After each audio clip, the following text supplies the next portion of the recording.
Cena to turn heel and set up him versus Taker at Mania. That would make sense. And I think, you know what? I think both. Maybe let Hogan come back and let him face Cena. Oh God, Hogan! Oh my God, he's running out of legs to do leg drops.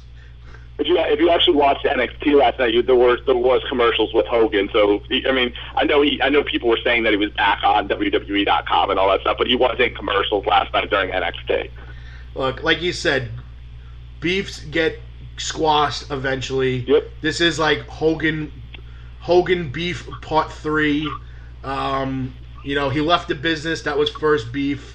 He came back and then he left again for TNA. Second beef. And then this whole profanity, racist thing during a sex video.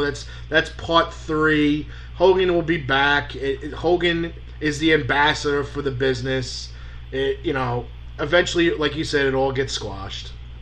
Yep.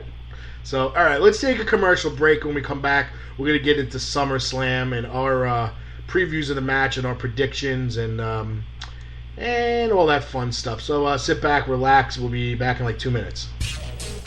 The following announcement has been paid for by the New World Order. This is the hardcore icon, Just Incredible, and you're listening to Damage 365 Radio. Now that's not just the coolest, that's not just the best. Damage 365 Radio, now that's just incredible.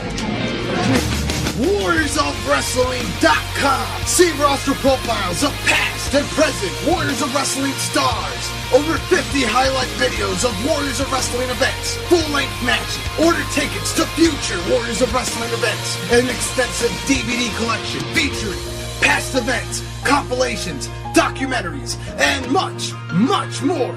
Only at WarriorsOfWrestling.com.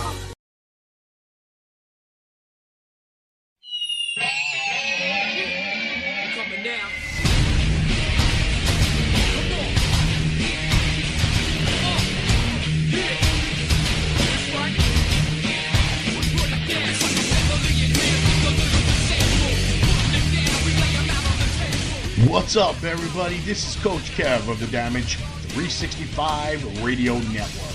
I want to talk to you about one of our sponsors, the Funkenstein Wrestling Superstore. That's right, you heard it. They're in Englishtown Flea Market in the Green Building, booth number 35. They have everything for your wrestling collectible needs. Check them out. They got figures, DVDs, cards, t-shirts, and even tickets to local independent wrestling circuits.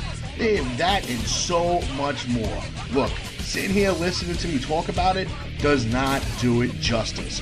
Go check it out for yourself. The Funkenstein Wrestling Superstore in the Englishtown Flea Market, Green Building, booth number 35.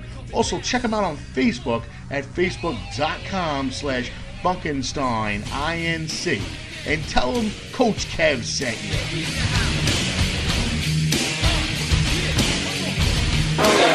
You're listening to Damage 365 Radio, and this is ECW Original, the Angry Amish Warrior Roadkill. Esposito's Pizza and Pasta. Over a decade of excellent dining experience. Dine in, take out, or free delivery. We feature over 25 different types of pizza pies, and also will create anything you want. Our sauces are made fresh daily and use only the freshest ingredients. We also have good old-fashioned style entrees, cooked like your mom used to make. From wraps, calzones, rolls, and pasta specials galore to calamari and soups, all in a cozy atmosphere. Call today or stop on in. This is Tito Santana, and you're listening to Damage 365 Radio. Arriba! The following announcement has been paid for by the New World Order. And we're back, ladies and gentlemen, and I want to welcome back Nick and Felix as we are going to get into our SummerSlam preview talk. Tonight's pay-per-view available on the WWE Network for how much a month? $9.99. Yeah, how much, Felix? How much is it over by you and where you live? Actually, I could have sworn the last 4 months has been free, right? Yes. That is true. I stand corrected. I stand corrected. No, I still haven't gotten my my $9.99 refund for the last 4 months though. The best part is my credit card, my debit card expired, and I didn't renew my WWE Network for 3 weeks, so I got this month for free because I just renewed it again. Oh, you're ridiculous. Ridiculous. That's the cheap way of doing it. Ridiculous. This is what happens when you live in the sticks in the middle of nowhere. They don't really keep track of your address because when they check it, it just comes up as a tree. Yeah. Hey, the beautiful Ashley Massaro is going to come hang out in the sticks for a little while, so I'm not going to complain. Yeah, I don't know how that happens. How does Ashley Massaro wound up in Middletown, New York? Like, on purpose? I don't know, but I don't think anybody's going to complain now, man. No, I hope she has a good turnout because when we had that convention out there, it wasn't... other than Sonny passing out and X-Pac throwing up his guts in the bathroom, nothing really exciting happened. So. Well, I mean, if you look at those two areas, it was a pretty exciting convention. Yeah. We did manage to take a lot of pictures, though, so that was good. We did. We met a lot of people. The best was with Hacksaw and then Earl Hebner. Yeah. We're trying to get a picture with Felix. We're trying to get a picture with Hacksaw Jim Duggan, and Sonny passes out, and he goes, "Oh, bro." He's like, "That girl just went down." He's like, "You want to take the picture now or after?" Wow. Hacksaw. Nice. Oh, get a load. Hall of Famer. Ho! All right, here we go. Let's in no particular order. Sheamus versus Orton, a match that was added this past Monday Night Raw. I have absolutely no excitement whatsoever to see this match. I understand it, but Nick, who do you got winning this match? Not the fans. Not the fans. That's for sure. Not the fans. To be honest, I don't even care who wins this match. I'm going to say Sheamus just because.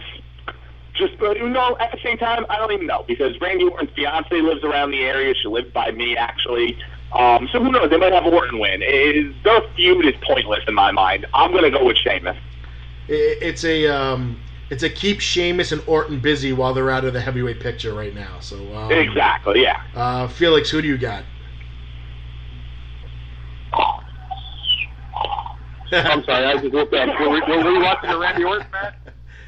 Honestly, there is no reason to have it.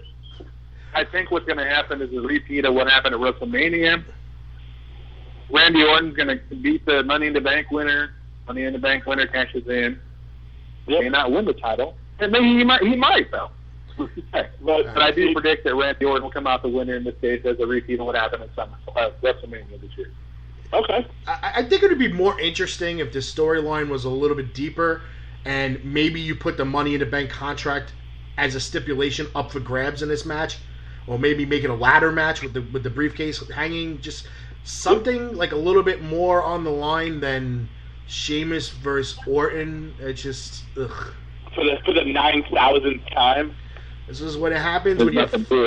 This is what happens when you have 45 superstars on your roster and you use the same 15. So. Yep. For 13 pay-per-views a year. So, all right. Well, I'm going to take Orton on this only because my girlfriend thinks he's hot. All right. There you go. And as long as he's on the TV, she's quiet. So. Okay, we got Dolph Ziggler, probably be accompanied by the beautiful, even hotter and sexiest since she let her hair down, Lana, taking on Rusev and Wannabe Lana. We'll start with Felix. Did you just say Wannabe? Wannabe.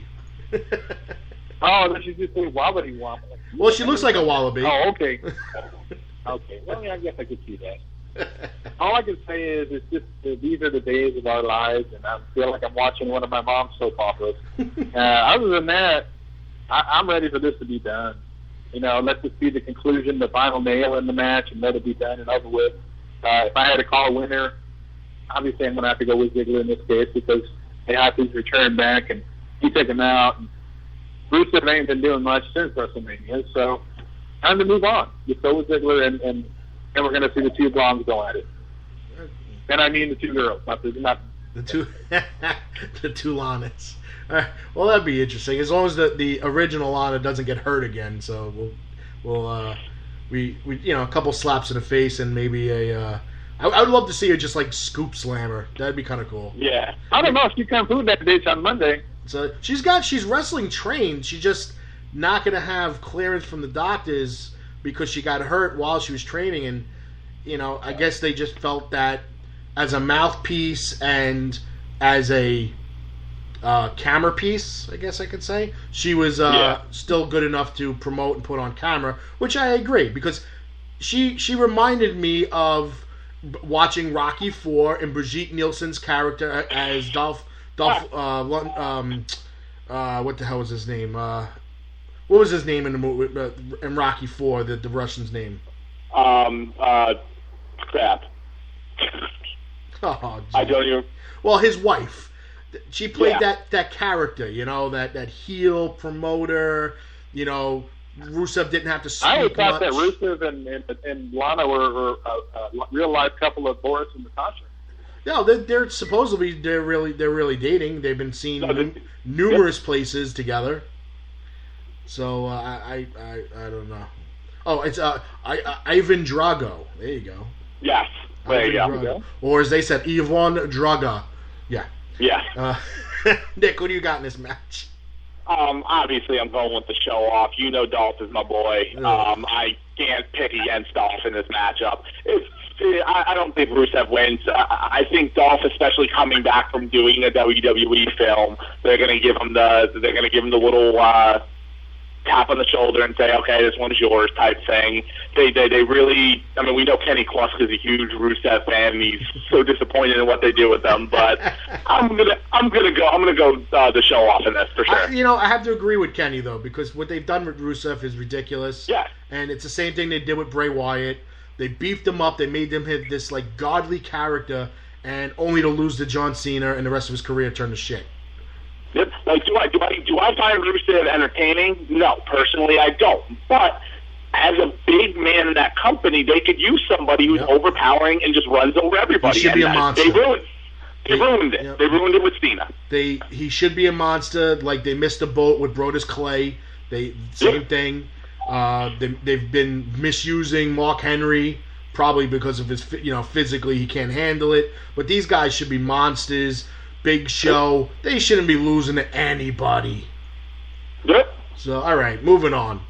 Stephen Amell, the star of the show Arrow, and Neville, the user of the move Red Arrow, taking on Stardust and the most overrated, overly used gimmick in WWE, the King, Wade Barrett. Love Wade Barrett, but it's time to lose that stupid King moniker because it's ran its course. It's dead. It's dug 6 feet in. The dirt's piled on top of it. The gravestone's on it. Like, it's done. It's run its course. I personally, I didn't say I'm actually gonna take Rusev over Ziggler, but in this match, if Stephen Amell and Arrow don't win and Neville don't win, there was no point in making this match. But that's my opinion. I think this is the only match where you can 100% say like this person is winning. Yeah, Felix, what do you think? Well, we go from a soap opera to a comic book story. The only way to do this, and many people have very strong feelings about the fact that a celebrity would be involved in a match because it takes time away or attention away from other stars, which I get that too. Mm-hmm. As far as the match goes itself, there's no way that you can put a celebrity in a high-profile match and have him lose. So, yeah, I'm going to go with the Arrows on the win. Well, at least Vince Russo isn't around to give him the heavyweight championship. Not go there. That's another story, but okay.